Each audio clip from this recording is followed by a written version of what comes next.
I never wanted to do group therapy, right? I didn't want to tell like a group what was going on, afraid that other people wouldn't understand what I was going through, right? Part of being a first responder is you have to be able to compartmentalize or you wouldn't be able to function. And I think that's some of the problems we have. We put it away and we don't deal with it. We took an oath to help people, help the city, help the organization, and lastly, help ourselves. Doing this line of work and seeing everything that we see causes damage to us. We don't always see that damage because we're always gearing up to head out for the next one. So we just tuck it away and don't deal with it. You've shoved too much into that closet, and at some point that closet door breaks. I am one that had the closet door break.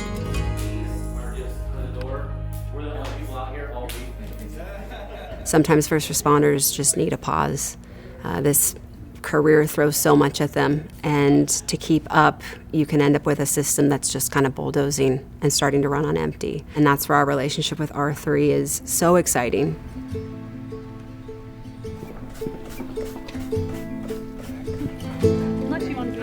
To be able to refer our first responders to a program where they can just step away for a moment, let everything kind of just calm down, be in a different space, be around others who get what they're talking about. Whenever you start having communication with others that are like you, that have had similar experiences, all of that is healing. No matter how tough you think you are, and everybody has a breaking point. Because the first responder experience is so unique, I think that's why peer-led healing journey interactions are so important, because the first responder knows that they don't have to spend all this time explaining to someone who doesn't truly understand what they do. Some guys, they have no idea what you mean by you see death every day. These men that I've seen up here on this mountain, they're dealing with the same traumatic events, but on a day-to-day basis. And it's just during an 8-hour shift. And once they get done with their 8-hour shift, they have to just take it home. You know, I think this is no surprise these days, but suicide kills more firefighters and police officers than line of duty death does.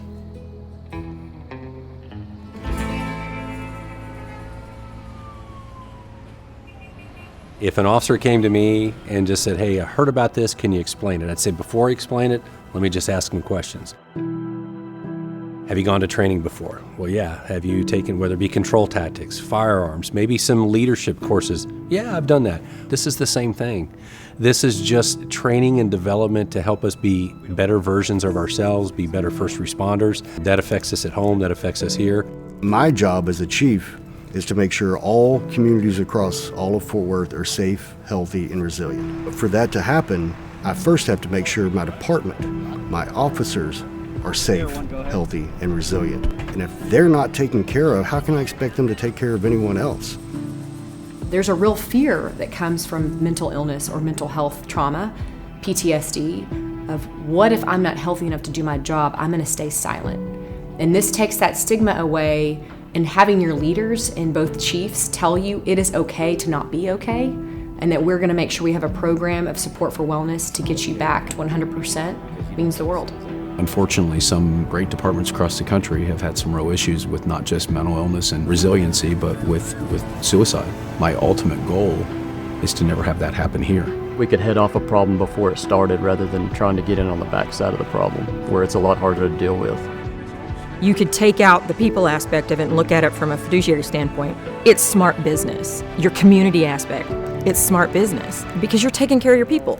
We take care of people. That's what policing does. That's what fire does. That's what EMS does. Not only is R3 providing resiliency programs, but should something come up during that program or that experience, an officer realizes, hey, this really helped, but I think I need something else, R3 provides access to officers in an anonymous format and way to culturally competent counselors. Nobody's going to use it once and then never come back again. We've got to get a program in place that is ready to grow with that.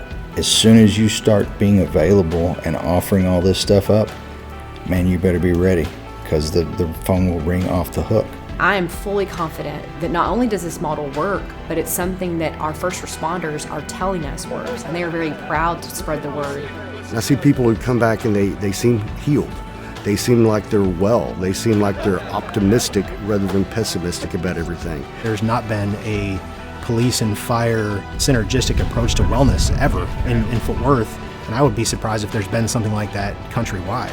We want wellness to be a priority, a skill that is trained throughout the entire career and then prepping them for retirement and that transition. This may end up being the most monumental public-private partnership of all, and it'll be quiet behind the scenes to really support those individuals that help be heroes in our community and make sure that Fort Worth continues to strive and grow into the future.